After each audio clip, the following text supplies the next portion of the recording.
I'm Olivia, and I thought I had it all. A beautiful home in a quiet Connecticut suburb, a husband of 22 years who's my rock, and a garden that's my personal paradise, blooming with secrets beneath its petals.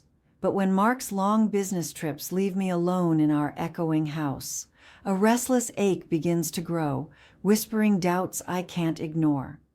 Then there's Ethan, the gardener whose steady hands transform my sanctuary into something breathtaking, yet his lingering glances start to feel like a dangerous invitation. One sultry night, under the intoxicating scent of jasmine and the glow of floodlights, I step into a moment that could unravel everything I've built.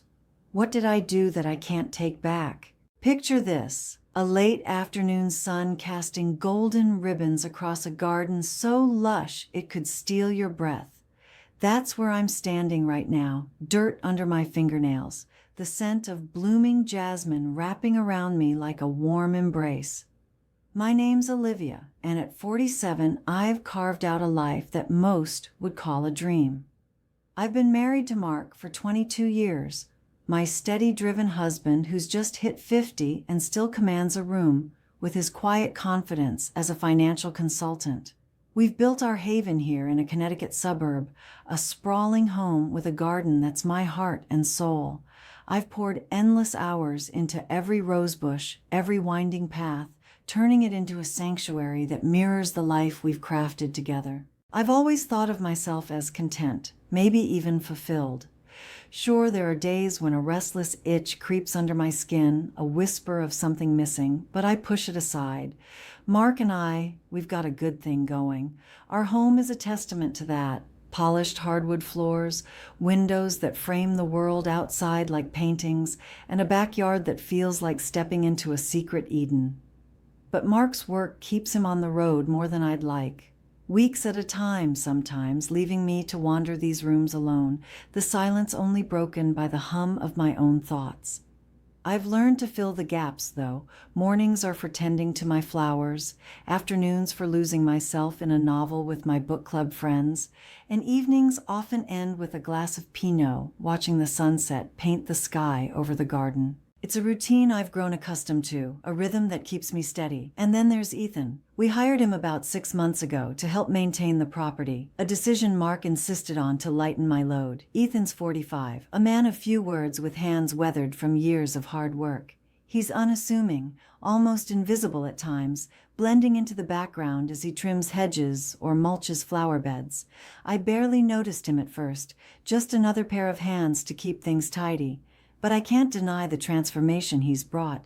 Under his care, the garden has become something extraordinary, like a spread from one of those glossy home magazines. Every petal seems to glow a little brighter, every lawn edge cut with precision. Mark was right to bring him on, even if I was hesitant at first. I didn't think I needed the help, but seeing the results, I'm grateful. Still, there's something about the quiet of my days that started to weigh heavier lately. When Mark's away, it's just me in the house, the creak of floorboards, the distant sound of Ethan's tools outside. I find myself lingering at the window sometimes, watching the world beyond the glass, wondering if this is all there is. I don't mean to sound ungrateful. My life is beautiful, isn't it? A husband who provides. So, here I am, a few days into Mark's latest trip to Chicago. He's been gone for a couple of weeks this time, handling some big financial deal, and the house feels emptier than ever. I've fallen into a predictable rhythm to keep myself grounded. Each morning, I'm up early, sipping coffee as the first light spills over the garden. By 8 a.m., I hear the faint crunch of gravel under tires, Ethan arriving right on time. From the kitchen window, I watch him unload his tools, his movements steady and deliberate. He starts with the roses, carefully pruning away dead blooms, then moves to the hedges, trimming them with a precision that's almost mesmerizing. There's something about the way he works, so focused, like he's tending to something precious. I catch myself staring longer than I mean to, noting how he treats the plants with a kind of tenderness, as if they're his own. By late afternoon, he's packing up, and I'm back to my solitude, the silence of the house pressing in again. The first few days pass without much to note. It's hot, the kind of sticky summer heat that clings to your skin, and one afternoon I decide to step outside with a glass of iced tea for him. I call out as I approach, not wanting to startle him while he's bent over a flower bed. He straightens up, wiping sweat from his brow with the back of his hand, and takes the glass with a quiet "thank you." His nod is polite, almost formal, and he barely meets my eyes before turning back to his work. I linger for a moment, unsure why I feel a flicker of disappointment at his distance, then head back inside, chalking it up to the loneliness of these long days without Mark. But around the fourth day of Mark's absence, something shifts. I notice Ethan isn't packing up as quickly as usual. After finishing his tasks, he lingers near the shed, wiping down his tools with a kind of slow deliberation that feels intentional. Then, out of nowhere, he starts talking. He asks about the garden, pointing out how the lavender is thriving this year, wondering if I've considered adding a trellis for the climbing vines. His voice is casual, friendly even, but there's a subtle change in how he carries himself. He stands a little closer than he needs to when he speaks, his shoulder brushing near mine, as he gestures toward a patch of soil. I catch his eyes lingering on me when he thinks I'm not paying attention, and it sends a strange jolt through me, part curiosity, part unease. The next day, I'm out on the patio, watering the potted plants that line the edge. The sun is relentless, and I'm focused on not over-soaking the soil when I hear footsteps behind me. It's Ethan, offering to help with the hose. Before I can respond, he's stepping in close, reaching past me to adjust the nozzle. His hand grazes my waist as he moves. It's been about a week since Mark left for Chicago, and tonight, the loneliness feels like a heavy fog I can't shake. I'm sprawled on the couch, the house so quiet I can hear the crickets chirping outside, their song weaving through the stillness. It's past 8 p.m., and I've had a rough day, missing Mark more than I care to admit, feeling the weight of isolation pressing down on me. I've poured myself a few glasses of Pinot Noir to take the edge off, the rich, velvety taste lingering on my tongue as I try to unwind. My thoughts are a tangled mess, drifting between memories of Mark's laughter and the empty spaces he's left behind. I glance out the window, more out of habit than intent, and that's when I see him. Ethan, still out there in the garden, working under the harsh glow of the floodlights. It's late, far past his usual hours, and something about seeing him there, so dedicated, stirs a restless curiosity in me. I tell myself I'm just going to check if everything's okay, that it's nothing more than neighborly concern. But deep down, I know it's more than that. I've felt the subtle pull of his attention these past few days, those lingering looks, the way he started standing just a little too close. I set my glass down, the wine buzzing in my veins, and push myself off the couch. Stepping outside, the cool night air hits me like a splash of water, sharp and refreshing after the stuffy warmth of the house. The scent of jasmine hangs heavy around me, sweet and intoxicating, as my bare feet touch the soft, dewy grass. I walk toward the garden, the floodlights casting long shadows across the lawn, my heart thumping a little faster with each step. Ethan's there, near the gazebo, bent over a patch of earth, his shirt sleeves rolled up, sweat glistening on his forearms, even in the evening chill. He hears me coming and turns, straightening up as he wipes the sweat from his brow with the back of his hand. That slow smile of his creeps across his face, the kind that feels like it's meant just for me, and it sends a shiver down my spine. I ask why he's still here so late, my voice coming out softer than I intend, slurring just a touch from the wine. He steps closer, closing the distance between us, and his presence feels like a magnetic pull I can't resist. He tells me he wanted to finish something special, a new flower bed near the gazebo, something he thought I'd love. His voice is low, almost a murmur, and it wraps around me like the night air. I laugh, the sound light and unsteady, my head swimming as I try to keep my balance. I should step back, put space between us, but before I can, he's right there, his hands finding my waist, pulling me close with a firmness that steals my breath. His touch is rough, calloused from years of working the earth, and it sends a jolt through me as his fingers press against my skin through the thin fabric of my shirt.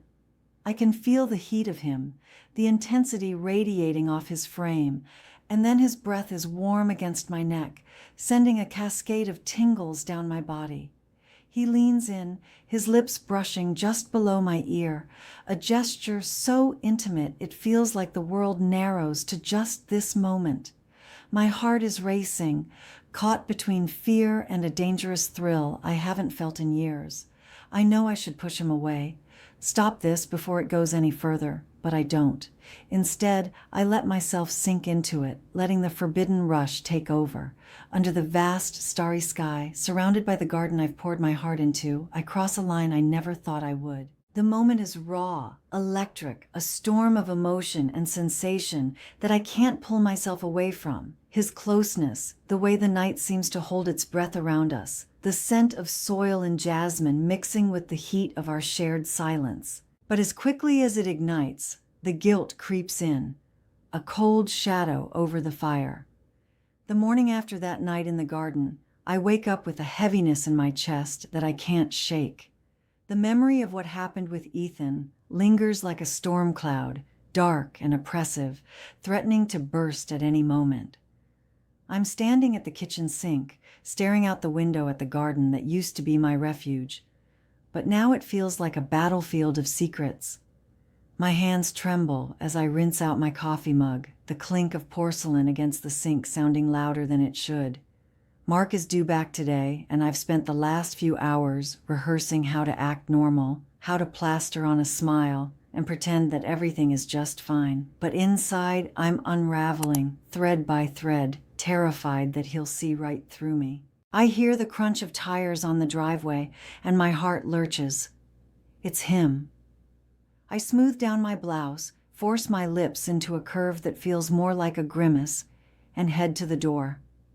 Mark steps inside, his suitcase in hand, looking tired but relieved to be home.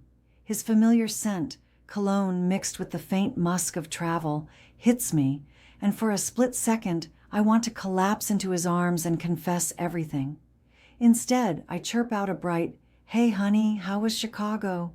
My voice sounds hollow, even to my own ears, but he doesn't seem to notice. He gives me a quick peck on the cheek, mutters something about a long flight, and heads upstairs to unpack. I stand there, rooted to the spot, my forced smile fading as guilt gnaws at my insides like a hungry beast. The next few days are a blur of pretending. I throw myself into the routine, cooking dinners I barely taste, chatting about mundane things like the weather or the neighbor's new car, all while my mind races with what I've done. Ethan is still here, showing up every morning as if nothing has changed. He's the same quiet, steady presence, unloading his tools from his truck at 8 a.m. sharp, moving through the garden with that deliberate care I used to admire. But now, every time I catch sight of him through the window, my stomach twists. I notice the way he glances at me when he thinks I'm not looking.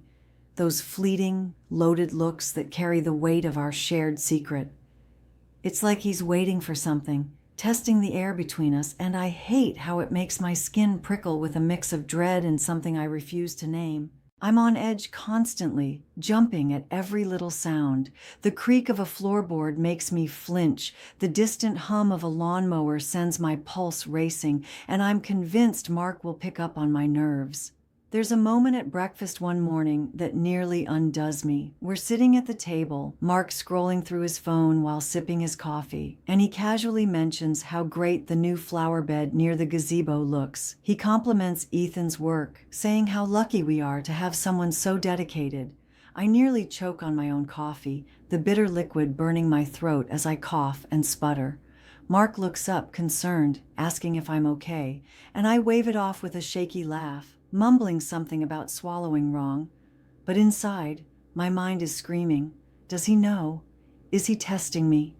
I can't meet his eyes, afraid he'll see the truth written all over my face. I've started avoiding the garden altogether.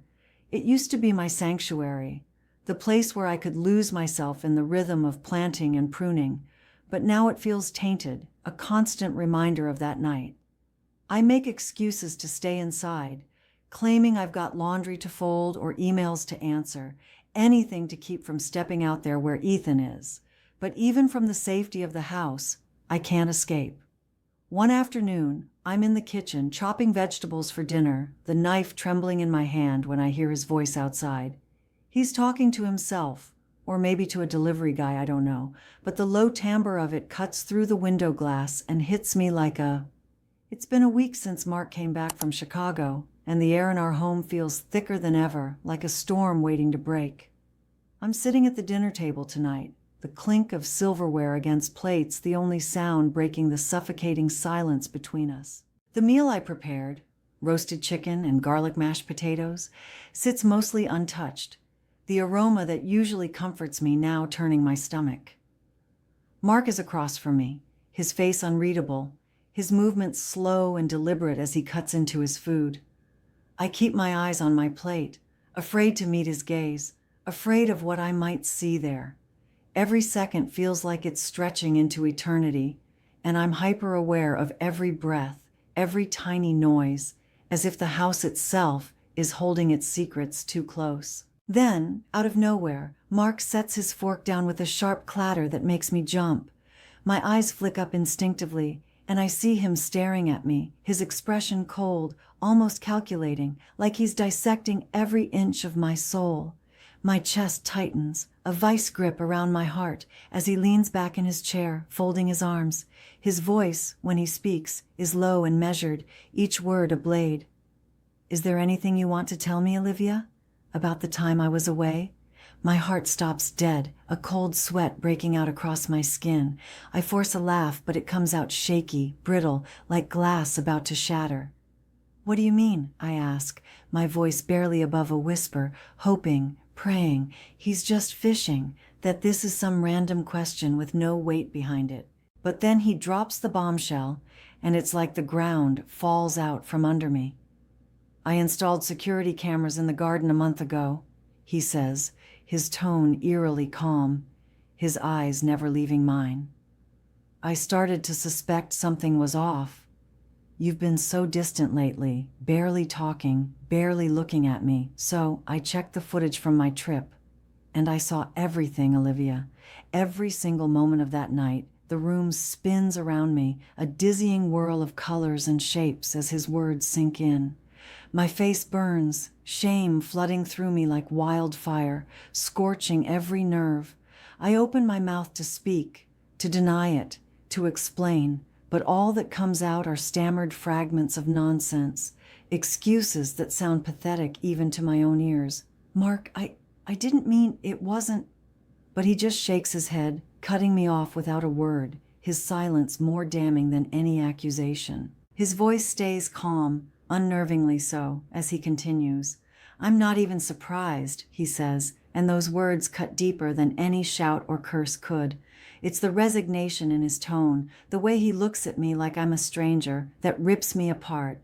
My mind is a chaotic storm, images of that night in the garden flashing behind my eyes, Ethan's hands on me, the heat of his breath, the way the jasmine-scented air seemed to cloak us in a forbidden haze. I can't stop picturing Mark sitting somewhere, maybe in a dimly lit hotel room, watching those grainy black and white frames, seeing every stolen touch, every whispered moment under the floodlights. The thought makes me sick, a nauseating wave of guilt and horror crashing over me. Did he see the way I hesitated, then gave in?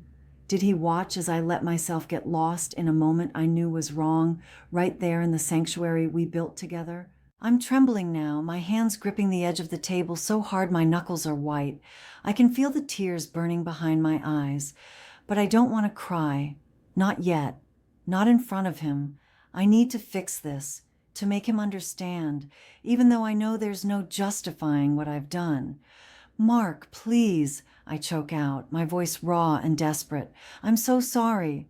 I don't know what I was thinking. It was a mistake, a terrible, stupid mistake. I love you. I've always loved." The days after Mark's revelation pass in a haze, like I'm moving through a fog so thick I can barely see my own hands in front of me.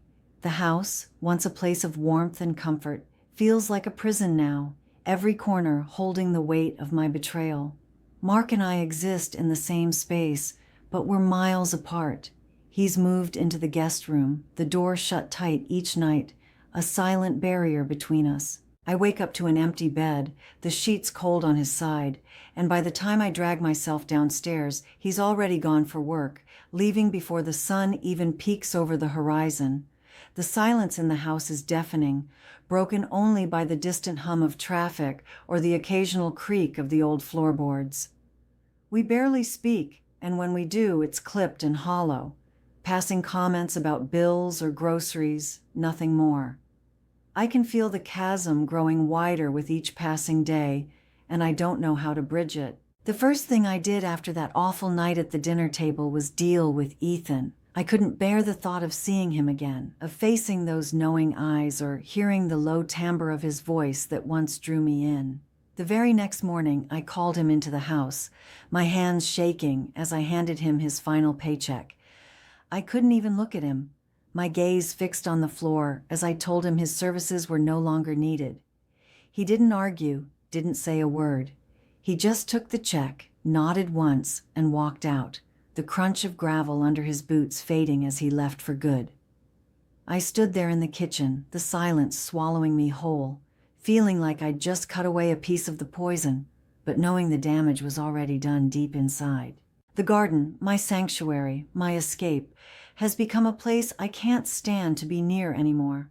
I used to spend hours out there, losing myself in the rhythm of tending to the roses, feeling the earth between my fingers, breathing in the sweet scent of blooming flowers. Now, every petal, every blade of grass is a reminder of my shame. I look out the window and see the spot near the gazebo where everything fell apart, where I let myself get swept away in a moment of weakness. The jasmine vines seem to mock me, their fragrance no longer a comfort, but a bitter memory of that night under the floodlights. I've lost that sacred space, and with it, a piece of myself. I don't know if I'll ever be able to step out there again without feeling the weight of what I've done pressing down on my chest. A few days after the confrontation, Mark and I finally have a real conversation, though it's far from easy. It's late in the evening, the house dim and quiet, the kind of stillness that feels like it's holding its breath. We're sitting in the living room, him on the armchair and me on the couch, a vast expanse of space between us that feels like an ocean. His face is drawn, tired, the lines around his eyes deeper than I remember, and I know I've put them there. He speaks first, his voice low and heavy, each word measured like he's been rehearsing them in his mind for days. He tells me he's not sure if he can forgive me. Not yet. Maybe not ever. Hearing that cuts me to the core, a sharp pain that steals my breath, but I don't interrupt.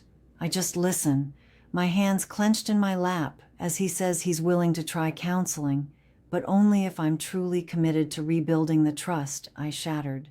There's no warmth in his tone, no promise of absolution, just a cold, pragmatic offer, a lifeline I don't deserve but will cling to with everything I have. I nod, my throat tight with unshed tears, and tell him I'll do whatever it takes.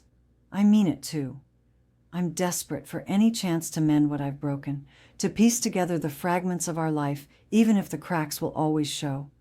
But deep down, I'm not sure if we'll ever be the same. How could we? Don't forget to subscribe, like, and comment if you enjoyed this story. This will help us create more engaging stories for you.